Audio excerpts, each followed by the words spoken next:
Welcome to Easy Stories in English, the podcast that will take your English from okay to good and from good to great. I am Ariel Goodbody, your host for this show. Today's episode is for pre-intermediate learners. The name of the episode is How to Learn a Language. Today's episode is something different from usual. Today, I'm going to tell you my process for writing an episode of Easy Stories in English. A process, P-R-O-C-E-S-S, is the way something is done. I'm going to tell you my process for making the podcast and the best way to learn a language in general. Why? Well, I realised that I have thought a lot about the theory behind the podcast, but I have never shared it with you listeners. Hopefully, this episode will help you better understand how to study languages and, if you're a language teacher, how to teach better. Around the time I first started the podcast, I was reading a lot of research about second language acquisition. A second language is a language that you learn after your first language, your native language. So my first language, for example, is English, and French is my second language. Technically, you can have third, fourth, fifth languages, and so on. But we often use second language to talk about all languages you learn after your first. Acquisition, A-C-Q-U-I-S-I-T-I-O-N, means acquiring or getting something. In this context, it means learning. So second language acquisition is the study of how we learn languages.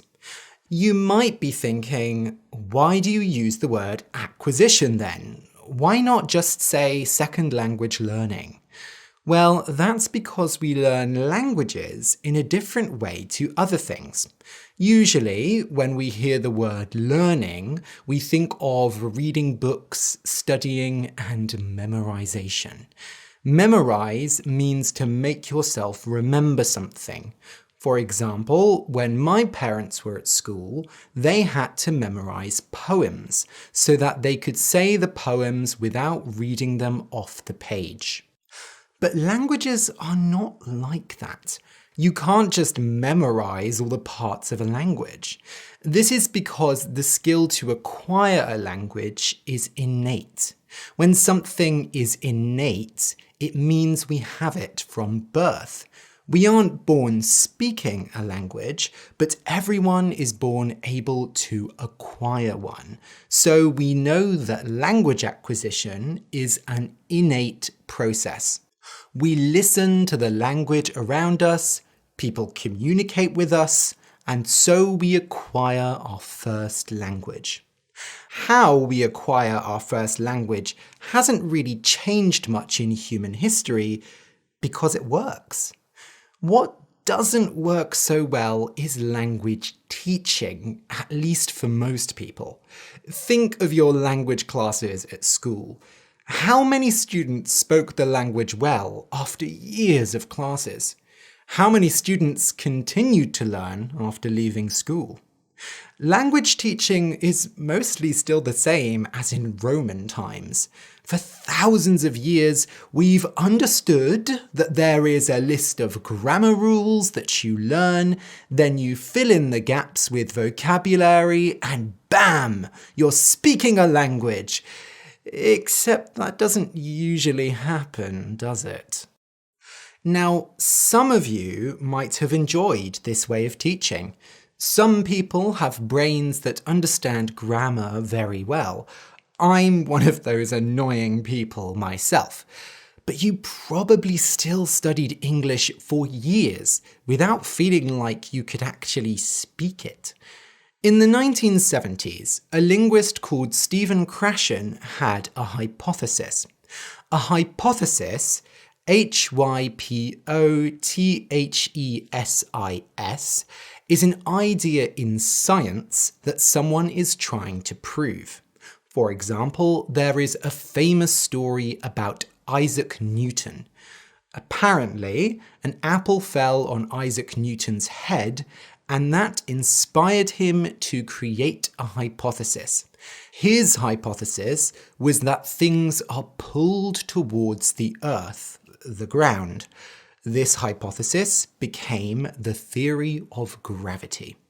Stephen Krashen's hypothesis was this: we learn languages by communicating and understanding messages. He called this the theory of comprehensible input.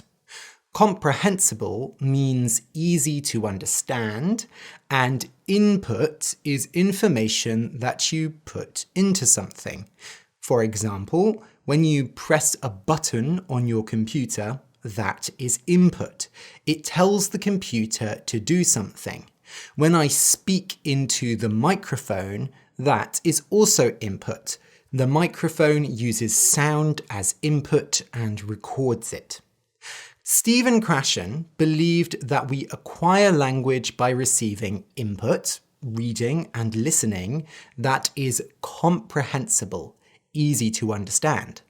In other words, we learn language when people speak to us in a way we can understand, when we read books we can understand, when we listen to podcasts we can understand, maybe like this one, and so on. In one of his talks, Stephen Krashen gives an example of an experience that inspired his theory. He was working as director of English as a second language at a university in New York in the 1970s. Next door to his apartment lived a family who had recently moved from Japan. So, of course, he tried teaching English to one of the children, a 4-year-old girl called Hitomi. How did he do this? Well, he encouraged Hitomi to practice speaking. First, he told her phrases to say. Do you like that ball? But she said nothing. Next, he gave her the words to say. Ball. Say ball. She said nothing. So then he broke down the words into individual sounds. B-a-l-l. Ball. Still, she said nothing. He tried making a deal with her, making an agreement with her, saying things like, I won't give you the ball until you say the word ball. By now, you can probably guess that this didn't work. Then, 5 months later, Hitomi started to speak. By the end of the year, Hitomi could speak almost as well as the other kids her age in the neighborhood. So what happened? In those 5 months when Hitomi was silent, it seemed like she wasn't learning. But she was.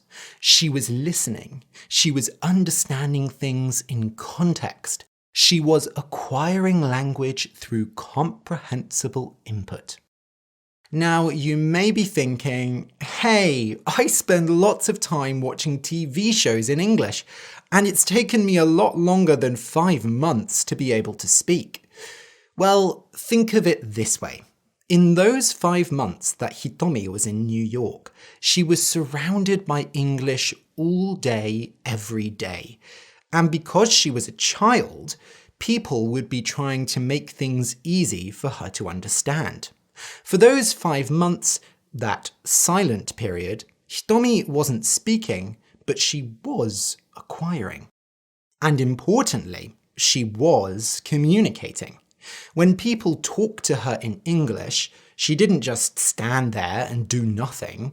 She told people when she understood and when she didn't, and she could answer simple questions. How?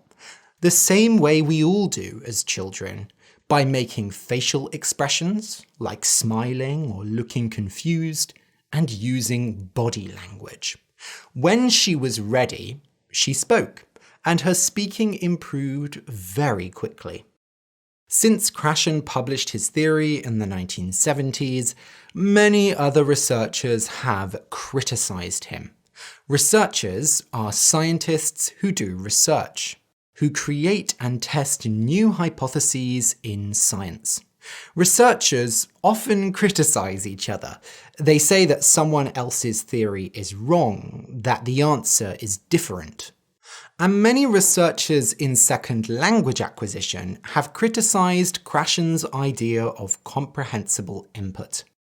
However, almost all second language acquisition researchers basically agree with Krashen. Often, they call comprehensible input something different, or they consider it part of a wider idea. For example, implicit versus explicit learning. And there is a lot of research that supports Krashen's theory. In 2021, two researchers, Karen Lichtman and Bill Van Patten, said that comprehensible input is not a hypothesis, it is a fact. And I agree.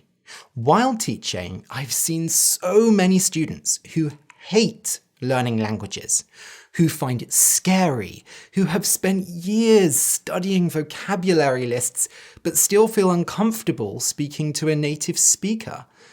On the other hand, when I taught them using comprehensible input, stories, games, conversations, and so on, they started to change. They grew more confident and they began to use the language without thinking about it. So when I started Easy Stories in English, I used Krashen's theory to guide me.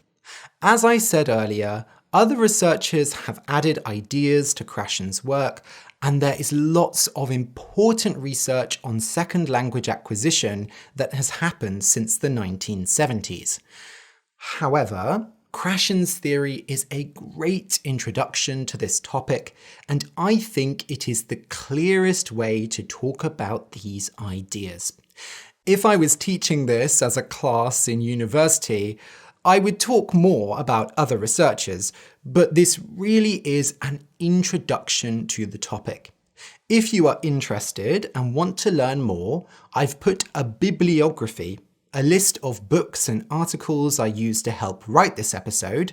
I've put a bibliography under the transcript at easystoriesinenglish.com/learn. Today's episode is quite scientific, so if you are finding it hard to follow, make sure to take lots of breaks. In fact, why not take a break now?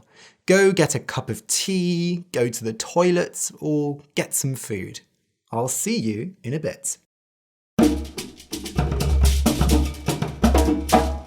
So, the theory of comprehensible input is made up of 5 hypotheses. I'm going to explain each of the 5 hypotheses, then I'll tell you how they helped me design Easy Stories in English. The first hypothesis is the input hypothesis. The input hypothesis states, state is just a formal way of saying say. The input hypothesis states that people learn language when they understand input that is slightly above their current level, their level right now. You might remember in a previous episode I did, Why You Must Read, I talked about reading books where you understand 98% of the words on the page. This is an example of the input hypothesis used practically. We learn best when we understand almost all of the text or audio, but there is a small part that is new. Often, we can figure out what the new thing means, we can understand or guess what the new thing means because of the context around it. The input hypothesis is often written as I plus 1. This is a mathematical way of understanding it. I means interlanguage, the form of language that the learner has acquired so far, and plus 1 is the new information that is being added.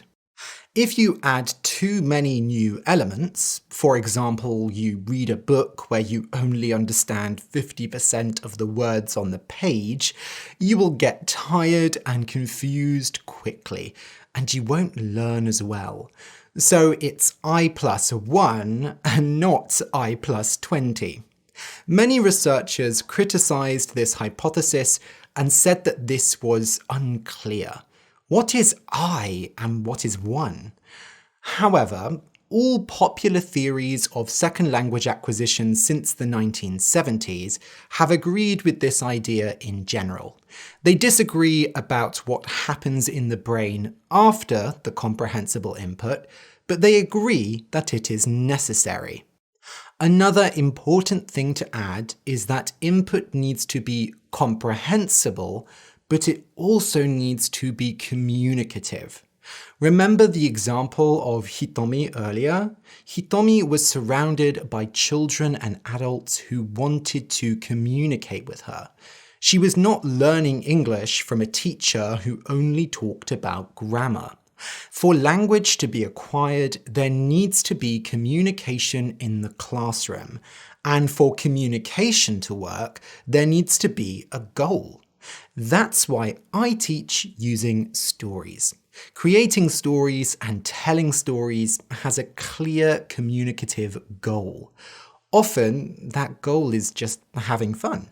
Examples of other communicative goals are learning more about the students in the class, discussing serious issues, or working on a project together. If you're learning by yourself, you might think that reading books and listening to podcasts isn't communication, but it is. I'm communicating a message with my stories, and when you read them, you are thinking about what they mean and whether you like them. That is an important form of communication. The second hypothesis is the acquisition learning hypothesis. I talked earlier about the difference between acquisition and learning.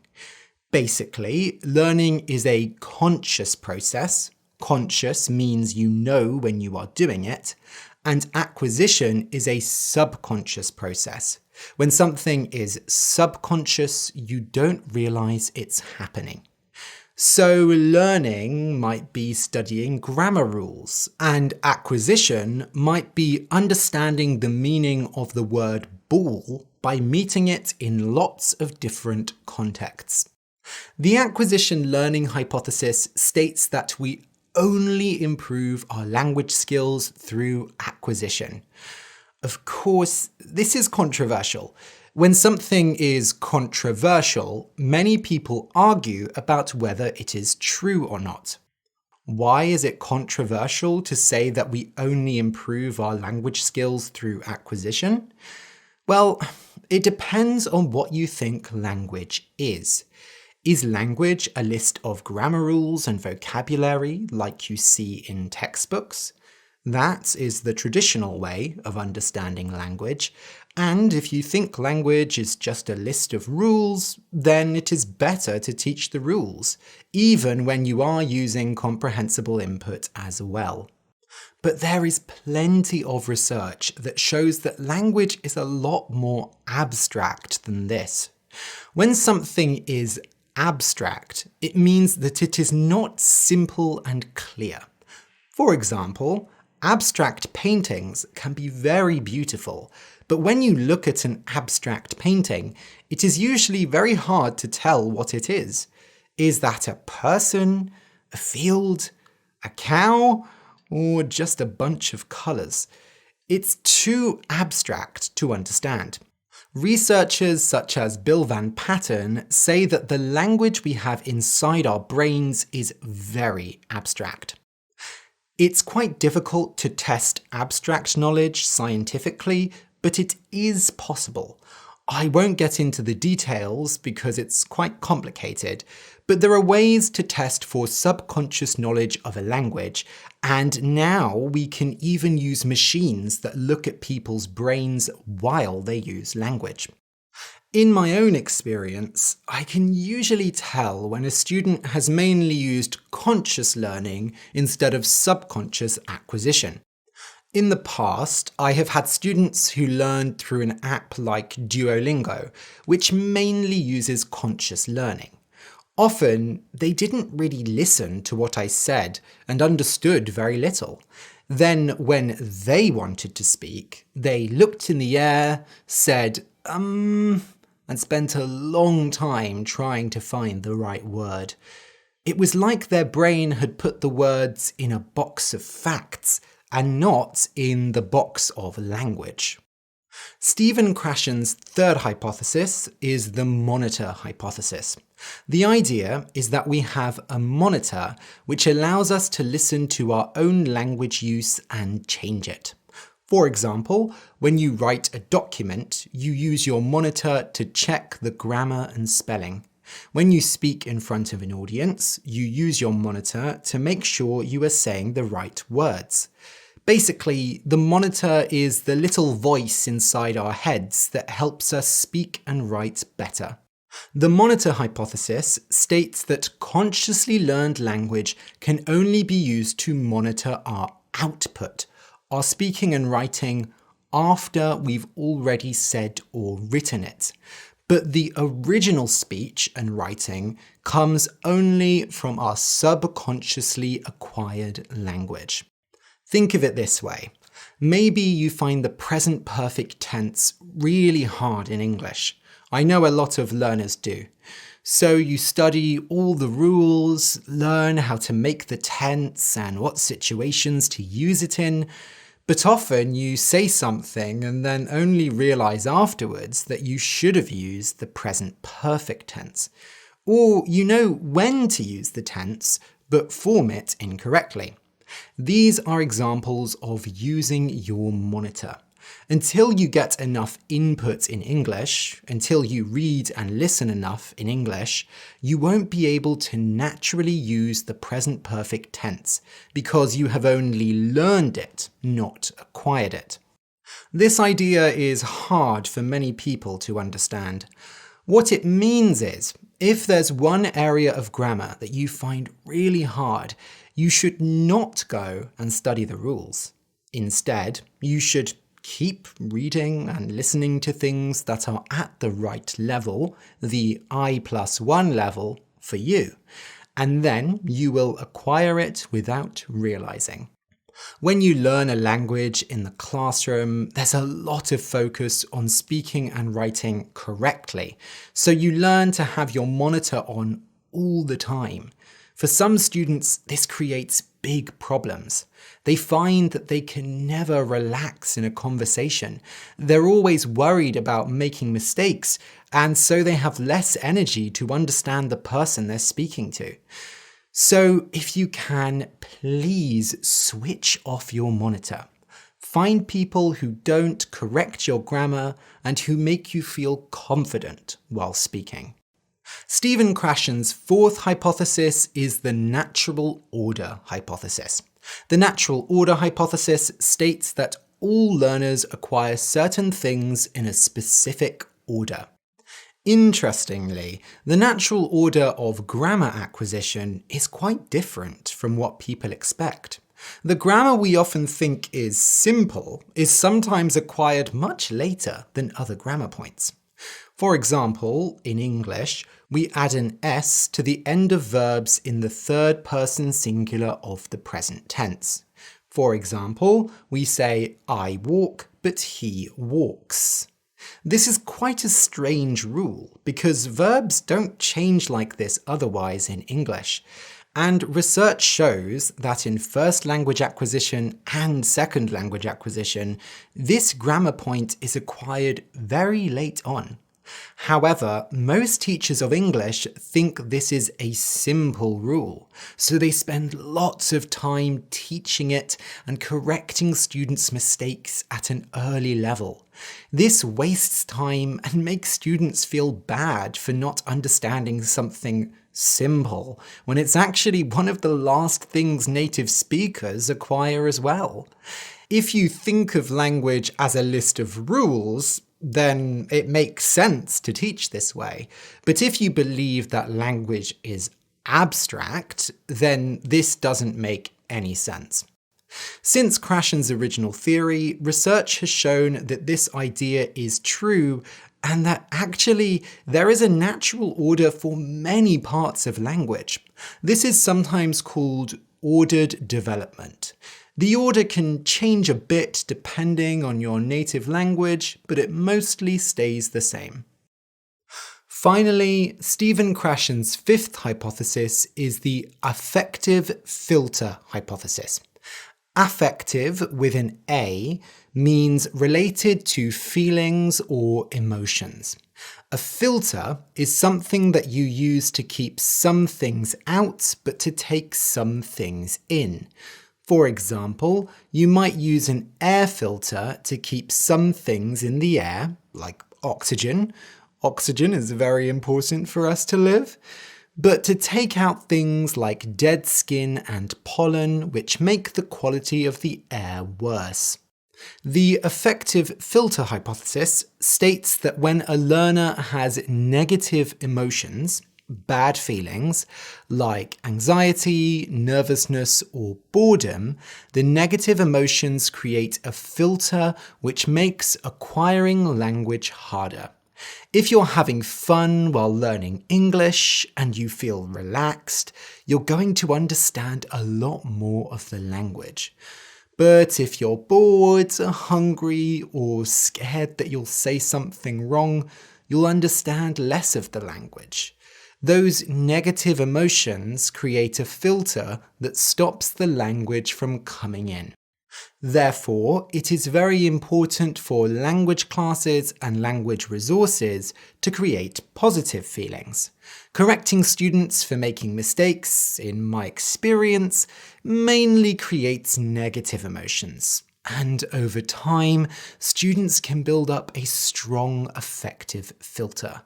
I've had students who are so nervous that as soon as they don't understand one word, they panic. They get anxious, and then they cannot understand anything. So, these are the 5 hypotheses that make up Stephen Krashen's theory of comprehensible input. I'll just remind you of what they are, then we'll take a break, and when we come back, I'll explain how I use them to make easy stories in English. The 5 hypotheses are the input hypothesis, that we acquire language best when it is just a bit above our current level, or I+1. The acquisition learning hypothesis, that subconsciously acquired language and consciously learned language are separate, and improvement comes only from acquisition. The monitor hypothesis, that consciously learned language can only be used to monitor our output, our speaking and writing, and not to actually speak and write. The natural order hypothesis, that all learners acquire language in a certain order, and the affective filter hypothesis, that negative emotions can create a filter which makes acquiring language harder. That was a lot, huh? Your brain must be hurting now, so let's take another break. You could even go and sleep for a bit, or come back to this episode another day. Don't worry, I'll still be here.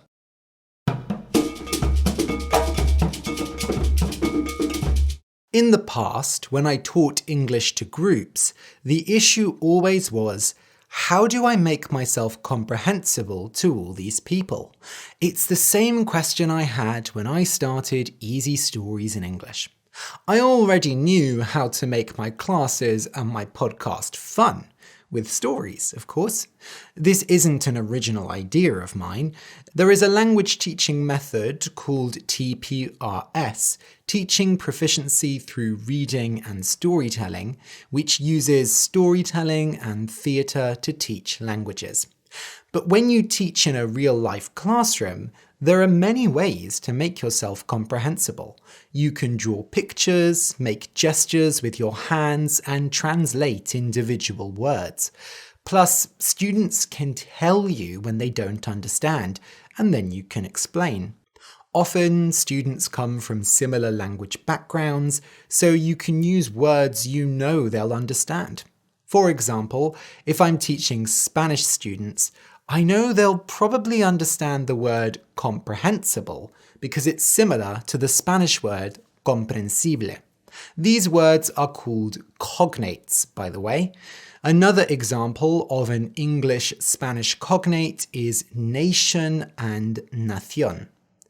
But with a podcast, you can't use pictures or gestures. And I wanted the podcast to be useful for listeners around the world, so I didn't want to use the cognate method or translation. So I had two main ways to make myself comprehensible. I could explain the meanings of words and sometimes use sound to explain the meaning.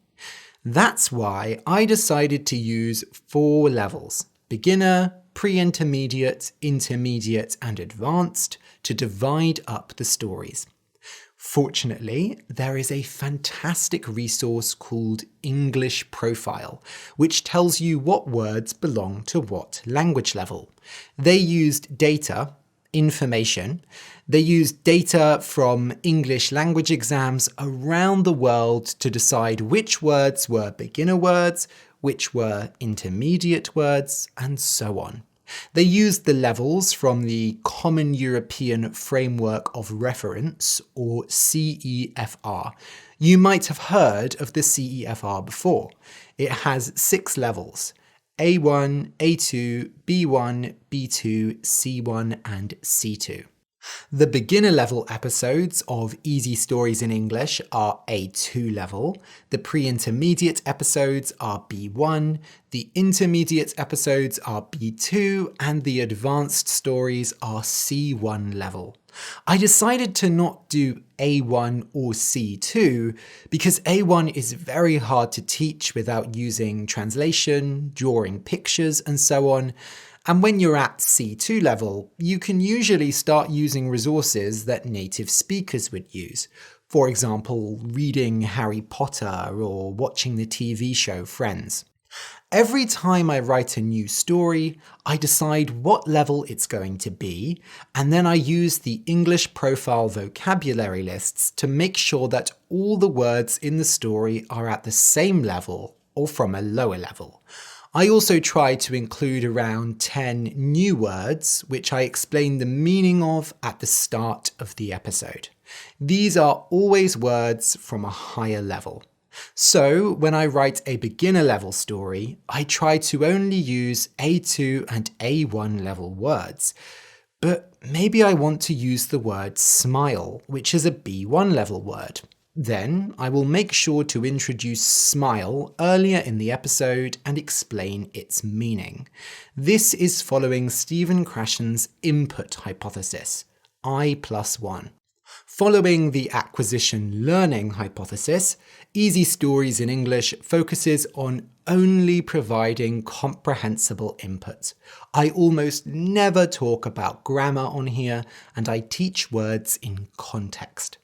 The monitor hypothesis doesn't affect my podcast very much, as I can't stop you from using your monitor when you're speaking and writing, but my hope is that the easily comprehensible stories will help you relax over time and use your monitor less. Similarly, I try to make the stories as fun as possible so that you don't get an affective filter when learning English. Or, if you already do get very nervous about English, my fun, relaxed style will help with that. Many listeners have told me that they listen to the podcast before bed or that they tell the stories to their children. This is fantastic. You're having so much fun, you've forgotten that you're supposed to be learning. Finally, following the natural order hypothesis, I don't worry about grammar levels.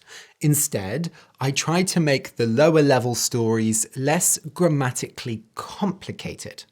I do this by using shorter sentences and making more direct references. Let me give you an example. In an advanced story, I might say, George took off his hat and sat down at the table. There was lots of delicious food there, which was good because he was hungry. In a beginner level story, I would say, George took off his hat and sat down at the table. There was lots of delicious food on the table. That was good because George was hungry. See how I said on the table instead of there and George instead of he? This is less complicated, so it takes less time for our brain to understand. As you get more comprehensible input, you become more comfortable with the language and your brain can understand it more quickly. That's why you can understand much more complicated sentences at higher levels. Traditional language teaching doesn't understand grammar in this way. Instead, teachers say that there are beginner-level grammar points and advanced grammar points. The passive construction is a grammar point that is usually considered advanced. An example of the passive construction is saying, "The office was built," instead of "they built the office." If you believe that language is abstract, then this doesn't make sense. And this idea of grammar levels is terrible for communication and telling stories. For example, some language teachers only teach the present tense for the first year of classes because they think the past tense is more advanced than the present tense. So for a whole year, you can only talk about things happening right now. You can't talk about anything that happened in the past. I don't know about you, but I can't tell stories that way. Sometimes I need those advanced grammar points in my beginner-level stories. And to enjoy a story, you only need to understand the meaning of what is happening. If you don't know all the little pieces of grammar yet, that's fine. You will acquire them later after seeing the grammar enough times. Okay, this is all sounding quite abstract, so let me give an example. I'm going to give you 3 sentences. They are all talking about a similar idea, but they start with simple grammar and go up to advanced grammar. However, I have changed one of the words to a made-up word, a word that is not real. See if you can understand. I blonkied the cake and she arrived. I had just blonkied the cake when she arrived. She's already here, but don't worry, the cake has been blonkied. Did you understand the meaning of the first sentence better than the third? Maybe a bit, but you're still not sure what blonky means. But if I say, I cleaned up the cake and she arrived. I had just cleaned up the cake when she arrived. She's already here, but don't worry, the cake has been cleaned up. Then you probably understood quite well. It doesn't matter that I used higher level grammar in the second and third sentences. You probably understood those sentences a lot better than the blonky ones. So that's why I focus on teaching words and not grammar points. Phew. So that's it. That's Stephen Krashen's theory of comprehensible input, and that's why I do the podcast the way I do. Well done for listening to all of this. You now understand language acquisition better than most people. You now understand language acquisition better than a lot of teachers. So now, when you want to improve your English or pick up another language, you can have more fun and acquire language much faster. And if you're a teacher, hopefully this has given you lots to think about. If you're thinking, this is all great, but where can I find good, comprehensible resources for learning languages? I recommend you sign up for my email newsletter at easystoriesinenglish.com/email. When you sign up, you get a free PDF with my top 10 language learning advice, and I'll email you every time there's a new episode of the podcast.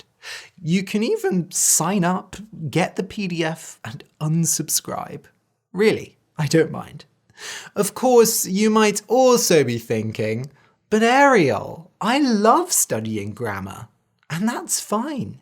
Do what you find fun and what you can keep doing for a long time. As long as you're still improving, that's all that matters. On the other hand, if this episode has sparked an interest in you, when something sparks an interest, you become very interested in something new. If this episode has sparked an interest for second language acquisition theory, then I recommend you listen to my episode Why You Must Read, where I talk more about research into reading and language acquisition. You can listen to Why You Must Read at easystoriesinenglish.com/read. If you're curious about what teaching using comprehensible input looks like, I've put some YouTube videos at the bottom of today's transcript at easystoriesinenglish.com/learn. There's even some of my own teaching in there. I would love to hear your questions and comments on today's episode, so come over to easystoriesinenglish.com/learn and leave a comment below the transcript. I've also put the bibliography there, as I mentioned before. If you enjoyed the story and want to say thank you, you can buy me a coffee. Just go to easystoriesinenglish.com and click the orange button that says Buy Me a Coffee. Or you can write me a nice review on Apple Podcasts or follow me on Instagram and Twitter at Ariel Goodbody. Thank you for listening and see you in 2 weeks.